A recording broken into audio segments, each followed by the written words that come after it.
All right. Oh man, we got horrible lighting here. We got horrible lighting today. It's pretty dark outside. You know what? I'm just gonna go with it. I apologize in advance. Welcome back to Prepping with Sarge. It is the Friday night prepper pre-party show. I usually run this every Friday night from 7:45 to 8:30. We talk about preparedness, try to make it a little bit fun. I talk about things like financial preparedness, wilderness survival, foraging for medicinal plants, edible plants. Talk about gardening for food self-sufficiency. We talk about economic survival and financial survival, and it is good to spend Friday with you all. Something's going on in my chat here. Let me see if I can fix it. Hang on.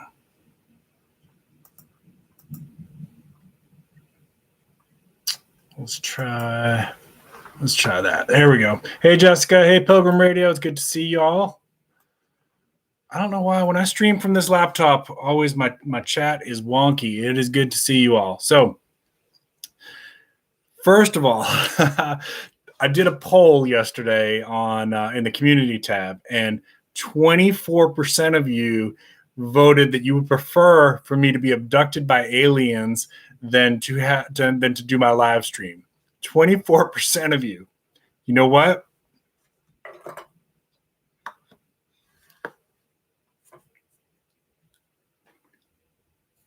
I'm still standing. No aliens coming for me. I'm still here, and we are live streaming. All you haters can hate. And I have a feeling that was the fish army getting back at me for my fish roast. We ain't gonna stop. Boba Stacker is on alert. And Ray is, she's got a little bit of an issue here with her drinking, but we're gonna work on that. We're gonna get her to put down her solo cup, and we are coming back at you, Fish and Fish Army. We're coming for you too. I know Fish was in witness protection plan there for a little while, but guess what? We found out where you are, Fish. I know, because part of my plan there with that little poll was when you hit and you sent your army to hit. Please, that you prefer to have Sarge abducted by aliens. We tagged your IP. I got you now. And I'm calling in reinforcements from Bricktown Silver as well. All right, everybody. I hope you're having a great night. I am having a great night. I am so happy that it's Friday. Are you all happy that it's Friday? I could not wait to end the work week. It has been, as you all know, if you watched my streams the other day, that, hey, Angie, hey, Rob, hey, Greg, hello from Ohio. Awesome. I've driven through Ohio many times. Zanesville is a very interesting area. I have some good stories about Zanesville, Ohio. So yeah, most of you know that I'm changing jobs. I'm still a therapist. I'm still going to be doing that. I'm going to be working a little bit more with the PTSD, the needs of people with PTSD. And I'm moving to a location that's closer to home. But as I'm doing that and winding down my last couple of weeks here, it's kind of hard. One of the hardest things about being a therapist is that when you get to this point where you do a job change and you have to say goodbye to the clients and the patients because, it's just hard. We're supposed to be as neutral as we can, but I'm a human being, and, we become the biggest cheerleaders for the people that we're working with. And so it's hard to make that change. So this was a tough week. I'm not going to lie. And the next 2 weeks are going to be really tough for me. But I am happy that we made it to Friday, y'all. After my live stream today, I hope you all head over to the bin auction over at Merchant Metals, which is really good. I know a couple other people were streaming tonight. So if that's your thing, go ahead and enjoy it. I think afterwards, I'm going to take a little bit of break tonight after my live stream. I just need it. I'll play some video games with the cat. And we NHL hockey and just kind of chill out for a little bit. And then I have one of my on my private business that I do, where I do some consulting for other therapists and mentoring and things like that. Hey, Sarge, good to see you. I got somebody first thing in the morning. So then so it's good. It's a busy week. My very best friend here in South Carolina, and my two best friends, him and his wife, are moving, unfortunately, to North Carolina. So we're very happy for them. That's a good move for them, but we're going to go see them tomorrow. And, happy and sad about that. Their son is my godson that some of you have heard me talk about. that I like to buy silver for and stuff like that. So we're sad that we won't get to see him as often. But North Carolina and South Carolina are, it's not that far. And I like North Carolina. It's a real pretty state, so it'll give me a good reason to get up there. And I think some of you all, hey Patricia, it's good to see you. I think some of you all are some of the people that are in my audience are from North Carolina, so maybe there'll be a way for me to get some contacts and visitations there too. All right. Good. Oh, Angie's here. Good group here. Pilgrim Radio. By the way, Pilgrim Radio is in the chat here. If you all didn't get to see it yesterday, I was oh, Greg, you're in North Carolina. That's awesome. Okay, cool. Pilgrim Radio, I was on his channel last night, and we were talking about all kinds of crazy stuff with aliens, UFOs, Project Bluebeam. And by the way, how's the audio? Are you guys getting an echo at all? Because I can switch to headphones if I'm not. I do not do Sasquatching out in the woods, but Daily Dan is another YouTuber from South Carolina, and he does, and sometimes he pops in here. Toilet Bowl Food Review. That is an awesome name. I love it.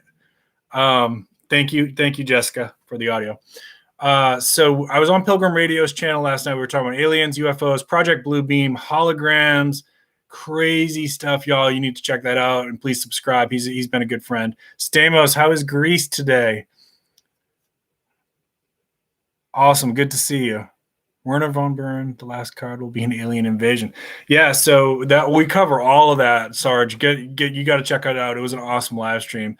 And we're going to be doing a follow-up talking about like mental health and how mental health ties into prepping and stuff like that too. So we'll be setting that up. Food reviews on the toilet. All right, I will go check out your channel. I will check it out. Hey, where's Bacon tonight? I need to catch. Hey, Digital Prepper, it's so good to see you. I need to catch up with Bacon. I've been since I got back from Massachusetts, I've been trying to catch up with all your all's channels, and I haven't caught up to Bacon yet, so I need to catch up with him. All right, I got some fun stuff for us to talk about tonight. Oh, while I was up in Massachusetts, I watched. I would call it a prepper movie. Called Awake. If you haven't seen that, it's on Netflix. And no, I won't do any spoilers here, but the premise of it is that something happens. It's not as cringy as it sounds. I will check it out, Toilet Bowl Food Review. In fact, I'm going to encourage everybody here to please check it out. Awake. So the premise is that something happens, that the power goes out, and people can no longer sleep.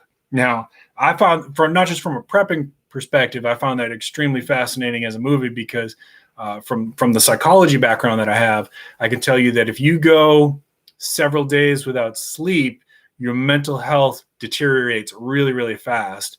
And I can tell you that back in college, when I was going to college full-time, working full-time, and doing an internship full-time, I was going days without sleep. Now, I was 21, 22 years old. I could do it then. There's no way I could do it now. But I went 72 hours without sleep, and it's not good. I actually started to hear voices. So in a way, for the field that I'm in, I'm kind of glad that I had that experience to know what that's like. And it was super scary. I'll describe it to you as best as I can. It sounded like, not like TV. It sounded like people, like they were, for me, it sounded like they were in the next room, and it sounded like my friends. But when I tried to focus in on what are they saying, I couldn't hear it. And I was like, oh, this is bad. I'm actually, my mind is slipping from going, and I knew it was from going too long without sleep. The good news is, I slept like 12 hours because your body overcompensates. You get what's called sleep debt.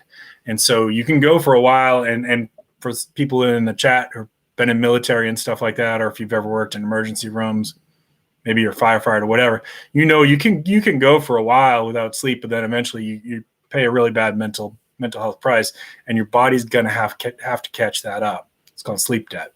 So anyways, the movie's called Awake. Check it out. Some people didn't like it. Yeah, it's good. You're right, Sarge. People's health deteriorates fast. And I know that there's times where the military and pilots and things like that, they have to, right? So, it can be done, but the longer you go, the bigger the price there is to pay. And one of the things when I'm working with my patients, I'm always assessing, how are you sleeping? Are you getting at least 6 hours a night? Now, not everybody needs that. There are people who can get by with less, but the average is 6 to 8. What's the quality of your sleep? Are you getting nightmares? Are you dreaming? Dreaming is important. I'll probably talk about that in another in another video. I have some videos about sleep on my other channel, Health and Mental Health with Sarge. I think I did a series of like, how many did I do for that? I don't remember, to be honest, but Health and Mental Health with Sarge, I have some videos about insomnia, and I'm going to be doing videos about nightmares and how to deal with nightmares and that kind of stuff. So for those people who might have had some, maybe you haven't even had traumas, and maybe you just had nightmares for whatever reason, but I've got some tips that can help with that. And I'll be talking about that in the future.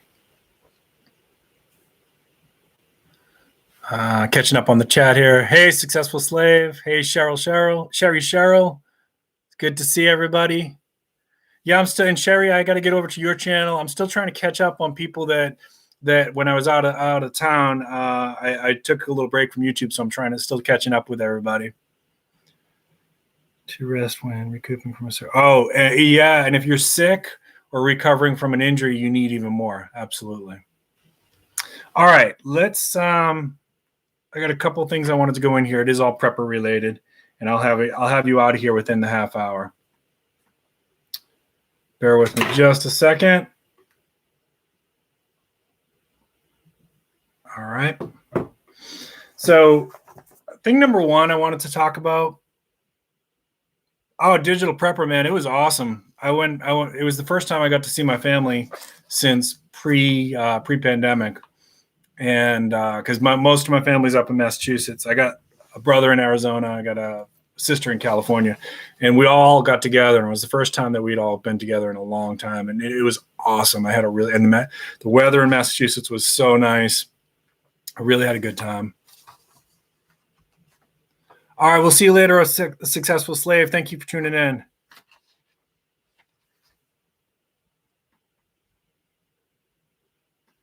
All right. First thing I wanted to talk about was the situation in Afghanistan real quick. So I briefly talked about this on one of my recent videos about how, Afghanistan, we've been there for 20 years. We've been training their troops. We've given them billions and billions of dollars in weapons, way more than that in training. And at some point we can't stay there forever, right? So it's on Afghanistan at this point to choose what kind of country they want to be and how much they're willing to fight for it. Just like this was my Independence Day. I talked about it on Independence Day stream or that weekend, whatever. So the United States had to fight for what kind of country we wanted to be, and Afghanistan's going to have to make that choice too. But I didn't talk about, and I wanted to just talk briefly about the translator situation. So if you all have been watching the news, we have a lot of translators over there that helped the U.S. troops that put their lives in great danger and their families' lives in great danger to help us. And I don't know. What do you all think? I think we owe them safety, for doing that and putting their families at risk. And our withdrawal, make no mistake, puts them in grave danger and their families in grave danger. What should happen with that? I don't know. You guys tell me in the chat. I kind of think that, most of them, depending on what they did, we could do something towards helping them get to the path to U.S. citizenship. If that's not possible, then we have allies in other parts of the world. We have, Kuwait is an ally. Qatar is an ally. Maybe we could help them to relocate to with the help of our allies, to relocate to one of those places where it would be safer for them until we can figure out what we can do for them. But what do you all think? I really would like to get your opinion on, hey, Clean Money, it's good to see you. I agree with that. I agree with your statement there. But what should we do for these people that helped us? That's thing one. All right, stocks. If you invest in stocks, and that this is something that I do encourage everybody to diversify, because I do feel, and I've been talking about this over and over and over again, we are headed towards a recession, and I'm seeing more and more signs of that. We had a massive drop off on Thursday. I actually felt pretty sure we were going to see it again Friday. The stocks recovered today, so that's good. I'm not making any big moves right now. I'm not pulling any money out or moving it to safer places. This was, the stock market was doing good despite, this is why I'm concerned about it. Despite all the other factors, despite the pending homeless crisis, the pending eviction crisis, despite the unemployment situation of people not wanting to go back to work, despite the trade issues with China, despite the alleged shortage in precious metals, despite all of these other factors, the stock market was still doing good. When the stock market, in addition to those, starts tumbling, that to me is like, okay, here it comes. So it recovered. It recovered today. Let's see what it does next week. Like I said, I don't pull my money out when there's a big drop coming. I did that years ago, and I got burned on I didn't take all of it up, but I took enough out that I got burned on the upswing, right? So because nobody can really predict exactly when it's going to drop and when it's going to come back up. That's why they say don't time the market. Time in beats timing the market. If you take your money out and move it, you're risking that you're not going to catch that uptick when it recovers. So last March, I'm going to get to your comments in just a second, guys. Last March, I did the opposite. Everybody else was selling. And I'm like, this is it. This is my chance. I was buying like crazy, as much as I could afford. I was pouring into big blue chip companies like Coca-Cola, 3M, Johnson & Johnson, AbbVie. These companies have been around forever that give good dividends. Those companies were not going anywhere despite what we were dealing with in 2020 and 21. And I knew that. So I dumped as much money as I could afford to. And I made 46% last year. Like that, you never see those kind of gains in your life. And I wasn't the only one. I'm not trying to brag. There was a lot of people that were doing this strategy. So I'm just saying that, you all do what you want. I'm not financial advice. I'm a stupid YouTuber here that's here to entertain you that should probably be abducted by aliens. I'm telling you what my strategy is, that I'm not selling my stocks. Now, I may change my allocations, like how much money I'm putting into precious metals or things like that based on what looks like the best option for that moment, but I'm not pulling money out. All right, let's see some comments here. All right. Hey, CoinHound. Hey, Millstack. So good to see you guys.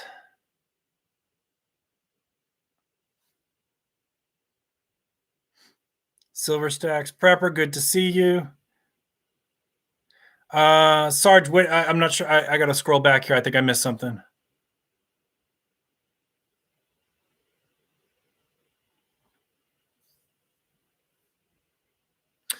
Yeah, so we owe them. I agree. I think we owe them. They have, and actually, as far as I don't want to get too much into the path to citizenship. I actually have a very close friend of ours that's working on this.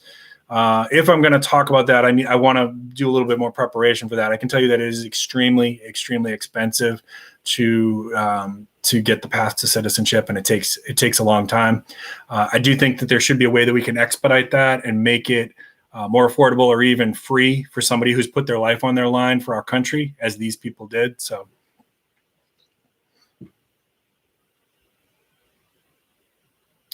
The debt ceiling later this month, absolutely. And I think I've got an article here. I'm going to talk about that here in a second. Fidelity's treating you good. I'm glad to hear that. Millstacks, it's awesome to see you, man. Millstacks, I think, did you just hit 1,000, right? Did I see that this week? 1,000 subscribers?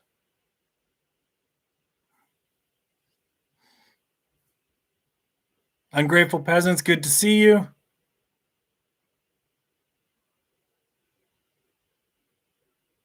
Yeah, Rob, I think we interfere a little too much. I'm not going to get into it too much tonight, but I don't think that we need to be the police for the entire world. If there's, sure, there's human rights abuses that go on.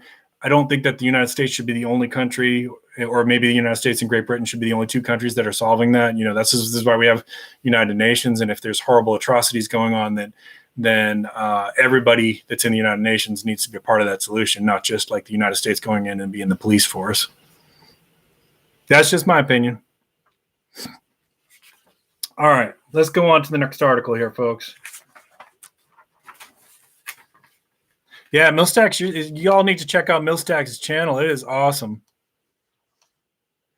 And one of the things I really like about your channel, Milstacks, is that like he does precious metals like a lot of us, but you always have a different way that you talk about the stuff that's going on. And I think you bring a different perspective and a different opinion to it. So I always look forward to what you have to say about, the current trends and things like that. Team America World Police. Yeah, that is a great movie. And that the theme song is hilarious. It will forever be stuck in my head. All right, let's go on to the next one because I know I'm chewing up a lot of time here. So this one is from Fox Business. Author is Ken Martin. You can look this up. The title of the article was Stock Futures Drop on Stimulus Concerns. They're not talking about the stimulus for you and I. We are not getting a fourth stimulus check, folks. Even though, that's your tax money and you should be entitled to get it back, you're not getting it back. You've already gotten as much as they're willing to give you, okay? And they're talking about like the money that they pump into the economy and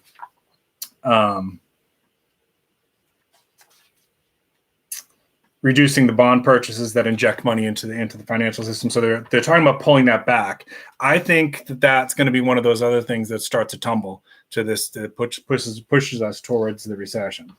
So that's Fox Business. I try to pull from a lot of different sources here, guys. I'm not trying to be in favor or biased against any one of these news articles. I do recommend that, for mainstream media, go to multiple different sources and then think critically and then do your own research and also look outside of mainstream media because I think that all of these mainstream media channels have their own agenda. So you got to kind of sort through all that.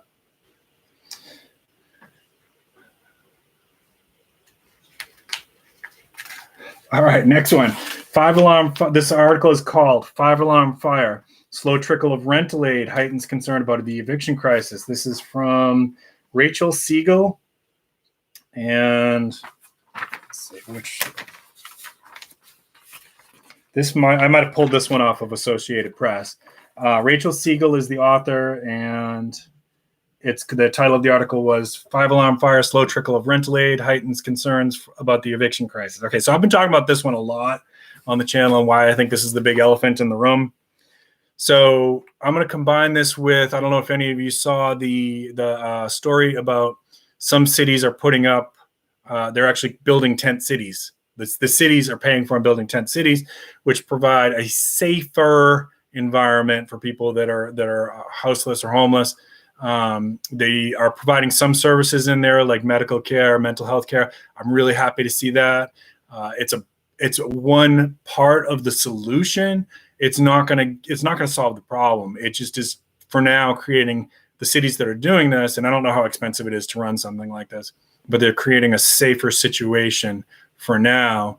And I think there's some job coaching and things like that in there, trying to help people to stay safe and get back on their feet. That's part of it. There was talk in here now that there's a lot of cities that supposedly have gotten some money from federal grants to help with this crisis, but apparently it's supposed to be managed by the states, and the states are not they're not getting the word out. And so this eviction moratorium expires July 31st. I mean, that's right around the corner. I can tell you, having worked in human services, you cannot get a program up and running this fast. How many people have they hired to help people fill out these applications, right? I don't know. I'm not hearing a lot about it in my state. I know of one city nearby that was trying to do something with this. But let me know in chat, what are you all seeing in your states? Are you hearing anybody advertising like, hey, there's rental assistance?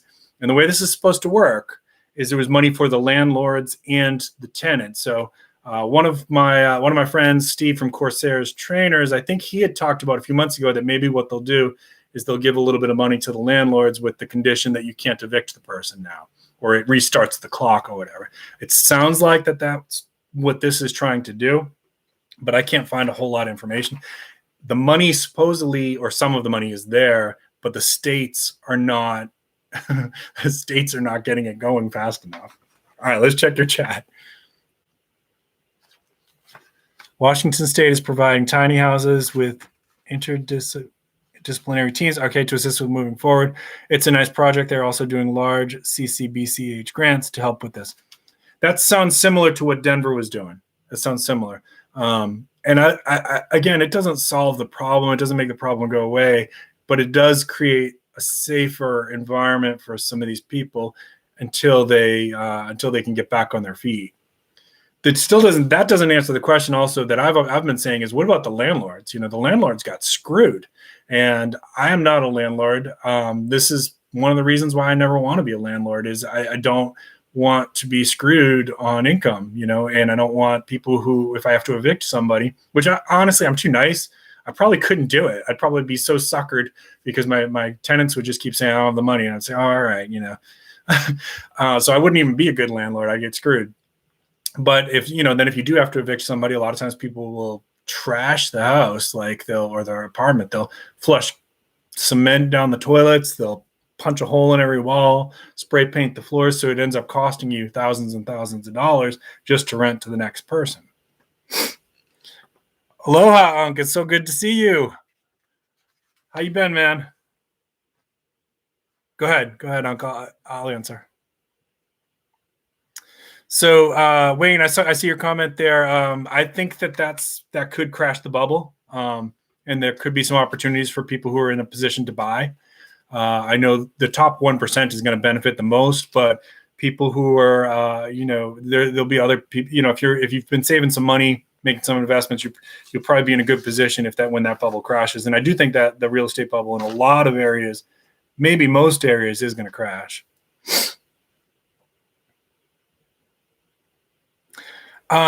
That's true, Wayne. And I have mixed feelings about that, because when you evict somebody, it is a very dangerous situation because, if you think about it from the other person's perspective, if you're a dad or whatever, and somebody's coming to kick your family out, maybe you got kids or pets or whatever, and people can get really volatile with that.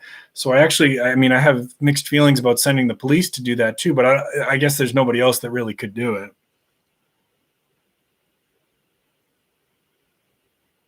Trying to become a landlord, and Millstacks, I'm not trying to, other people would be much better at it. I'm just saying for me, it's not the right choice. That's why I went into the REITs, because I do think real estate should be part of your investment portfolio. I just can't be a landlord myself. I'm also not good at fixing things. I end up costing more when I try to fix something. So, Vietnam, good to see you. Hello for tuning in. So is your definition of an alien in any living thing that is not of this earth? So when I'm talking about the aliens in my videos, just to clarify that, I really personally am not, I don't believe. I would like to believe. And I talked about that in Pilgrim's stream yesterday. I would like to believe. I need a lot more evidence. But yes, I'm talking about either space aliens or something from a parallel universe or another dimension or something like that. I want to believe that some of that stuff is real, but I don't see it. And there's Bacon. Bacon, I was talking about you earlier. Bacon, I gotta check. The sin cauldron. All right, hang on. I got you, Bacon. Hang on.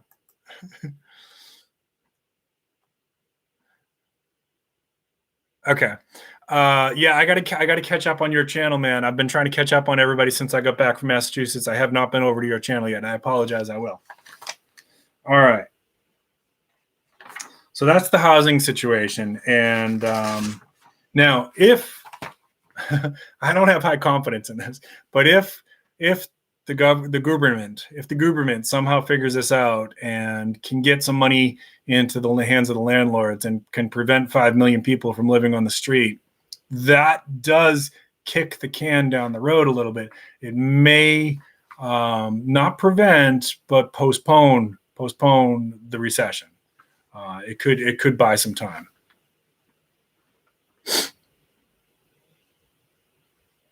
Yeah, so I mean, I don't know, Unc. I mean, the concept of parallel universes and multiverses I find really interesting. There's there's some theories in physics that actually back that up. That's maybe how the universes work. But and sometimes my clients like to talk about this stuff with me because they know I'm into science and sci-fi and all this stuff. And I tell them, all of that stuff is interesting. And I like to think about it. And I'm a person of faith too. But at the end of the day, I have to get up, put on my clothes, go to work, pay my bills. So I still have to live in this 3-dimensional world that we perceive, even if the other stuff is true, right? Even if there is space aliens and, parallel universes with an evil version of Sarge and all this stuff, I still have to pay my bills. Fourth dimension. Can you explain that a little bit? Oh, time. Okay. Yeah, digital prepper, they absolutely can accelerate it anytime they want. If they wanted to crash the whole thing on Monday, they could.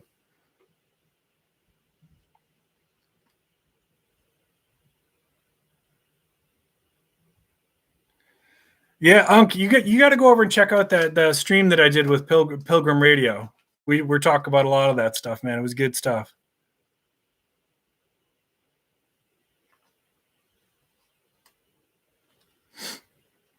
Kicked that eviction mortgage until September. Really? Did that happen? Bacon, where did you hear that? Did that happen today?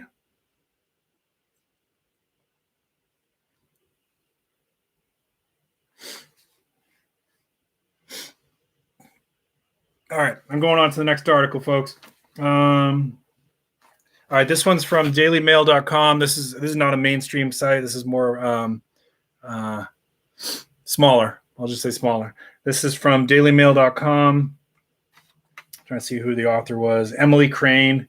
And only one of the 46 Boston teens refused to wear a mask that caused this is the name of the article. Only one of the 46 Boston teens refused to wear a mask that caused an American Airlines flight bound for Bahamas to be canceled, tour group organizers claim.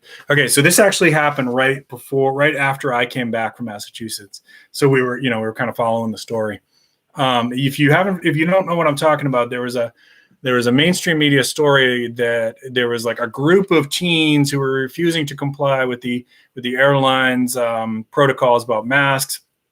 It's funny because I literally had just said, folks, they're not playing. When I was in the airport, like it is over and over again over the loudspeakers that you have to follow mask protocols. There's signs everywhere, and people have been kicked off planes. There's huge fines for it they can. Doesn't necessarily mean it's going to happen, but they can give you a huge fine for it.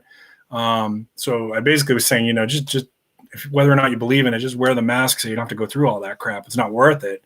But there was a story that a bunch of teenagers from Boston that were headed to the Bahamas supposedly disrupted this flight and had to be turned around. Well, it turned out that the mainstream media probably blew that out of proportion. It was actually only one teen. This is why, again, go get our sources from multiple places. And if you go to that article that I just said, you can rewind if you want. There's a picture of the teen on there or whatever, if you need to see it.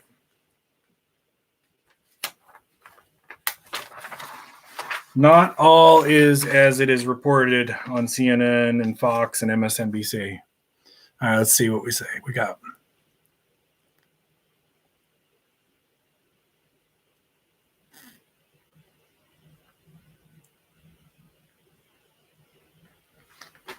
Yeah, but by the way, y'all, if you're enjoying the content, I see 16 likes and I got 16 people in chat. You all are awesome. I know that nobody in here was part of the group that voted to have me abducted by aliens, so I thank you. That's Fish's crew. I'm telling you, Fish. If you're watching this, buddy, I know what you did. All right, next article. This is horrible. This is horrible. I hate to wind it down with this one. I don't know. Maybe I'll skip it. Let me see if I got one more after this because I don't want to. All right, I'm just going to go into it. This is from NBC. Author is Tim Fitzsimmons. Oh, you know what? I cut off the. I'm sorry, I cut off the title, but you can look for this. A youth baseball coach was killed on the highway. It was a drive-by shooting in Minnesota, so you can probably look it up that way. Jay Botten, he was an assistant coach with the youth baseball league. From everything that people are saying, this guy was a good guy. Loved kids, liked to mentor people.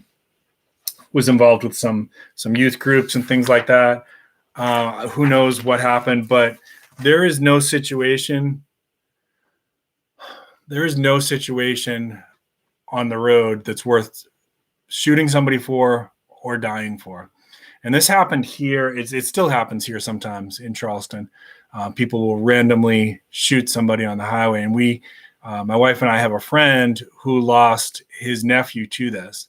Just merging on the highway, somebody got pissed off and took him out. They did eventually catch the driver, and he's probably looking at 25, 30 years in prison, but that doesn't bring back the loved one. Be careful. Growing up when I was learning how to drive, my mom used to say, you got to be a defensive driver. And, being the know-it-all teenager that I was, I used to say, no, it's not, you can't drive like that. You got to be aggressive. You got to be assertive on the road. You got to be willing to cut people off and stuff like that. But you know what? She was right. There is no situation on the road that's worth dying for. And I'm not saying that's what this guy did, right? I'm saying that there's road rage out there and people are killing other drivers for no reason. It's not a reason to kill somebody. It's not a reason to die for, right? So if somebody wants to, if I'm on the road and somebody's like up on my butt, right on my tail, just get out of their way. You know what? You don't have to win that race. You don't have to teach them a lesson by hitting the brakes. Just get out of their way. Karma will handle that person down the road. You don't need to be part of that solution. And if you do that, if you try that, right? So if you're somebody who gets this road rage and you try that, just try to say, get out of their way. Don't get caught up like I got to chase this person. I got to give them the bird or whatever. Don't get caught up and I got to give this person a brake job. If you try this, you will find that 30 seconds later, maybe a minute later, you're not even thinking about them anymore and they haven't ruined your day and you're still alive, which is the best part. So I printed that one out because it kind of struck me a little bit. All of these in a different way are preparedness and survival, I should have mixed those articles up a little bit. I hate that I'm ending with that one, but it is what it is. I had planned a while ago to do a video about road rage, and I guess that's kind of a reminder that I should be talking about that at some point. If you want to survive, you need to not get caught up in road rage. All right, let's check these comments here real quick, and then I'm going to wind us down. Okay. If you have anything you want to plug, you want a video you got coming out or anything like that, go ahead and put it in chat. I do encourage everybody in my channel to please check out each other's channels. I really appreciate y'all sticking with me. I hope you're going to have a great weekend. Let's see what you got for comments here.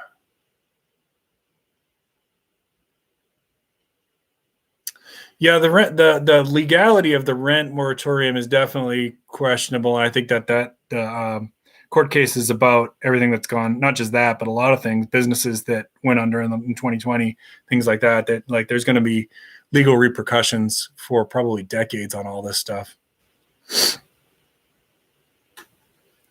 We need less pumper videos like yours. Are you talking about silver, clean money? Are you talking about silver and gold? Or are you talking about the less of the fear porn? Because I do sometimes do that. There is a market for the fear porn. I do sometimes talk about zombies and aliens and things like that. But I also, the 70 or 80% of my content is intended to be like practical modern day preparedness.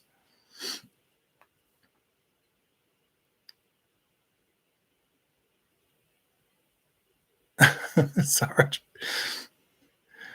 Clean money, thank you so much. I appreciate you.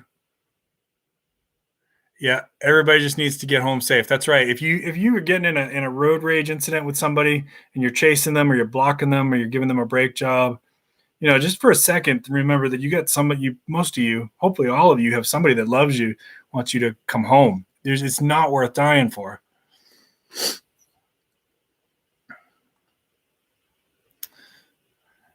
All right, let's see. I gotta approve some of Bacon's comments here.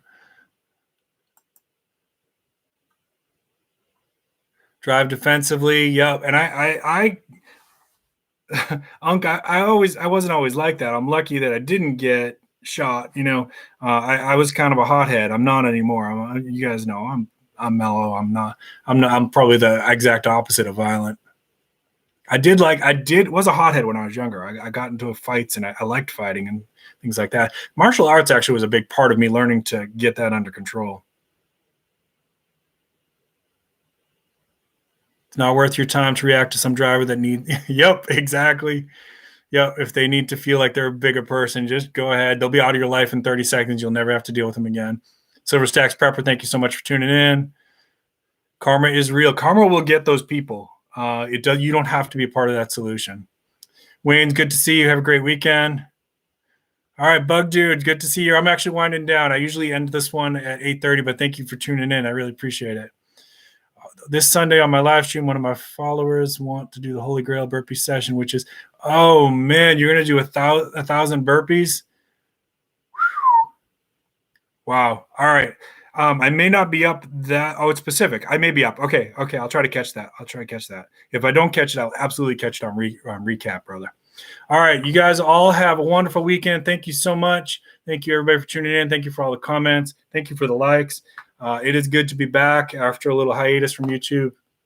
If I haven't got over to your channel yet, don't worry. I'm making my way through all my friends list. So I will see you again soon. Peace. Watch out for the aliens. Keep planting your seeds. Keep stacking your silver. This is Prepping with Sarge.